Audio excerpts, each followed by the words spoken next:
What's up guys? At the end of the day, today is my off day again. By the way guys, last week marami akong plano sa buhay. At ngayon ay pasyal na naman tayo kung saan dadalhin ang ating paa. At dito na naman tayo sa pinaka-favorite na place natin. At saglit lang, may nakita ako at may naririnig ako mga nandun sila. May ganap doon guys. May ganap sila.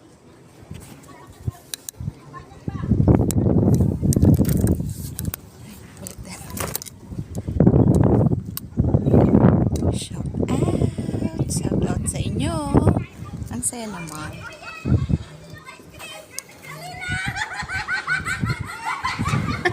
Ang lakas, di ba? Lakas ng trip nila. By the way, nandito ako ngayon sa Bandor. Siyempre, napakahangin. Ayun sila.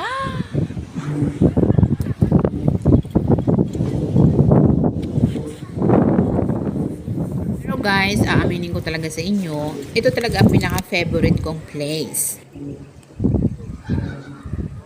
O, diba? Ang ganda dito. Mainit nga lang. O, diba? Mainit. Very, very hot. Mas mainit pa sa Alindugo. Ay! Charing! Pero ang saya dito kasi kahit mag-isa ka lang, very safe. Very, very safe ka talaga. Faithful at kahit anong gawin mo, magagawa mo. Dahil Sunday ngayon, nag-iisip ako ng dapat kong gawin. So, kaya, ang naisip ko, mas okay pang puts pa na lang. Kaya, the end of the day, kaysa naman maglakad-lakad ako kung saan-saan sobrang init, ito na lang ang maganda pang gawin. Kaya, nagpapasalamat ako kay Ate Rose, kahit ganun na lang yung pa ako kasi pinagtsatsagaan niya pa din. Charing! Ang sarap niya kasi mag-puts pa. O siya, kung sinong may gusto sa inyo dyan, may libreng linis ng kuko with manicure yan. Yan, with $15, mayroong pedicure, may puts pa kapasan ka. Dito lang yan si Rose Salon. Sige, video na yan. Oh, hi naman kayo. Madali. Grocery lang.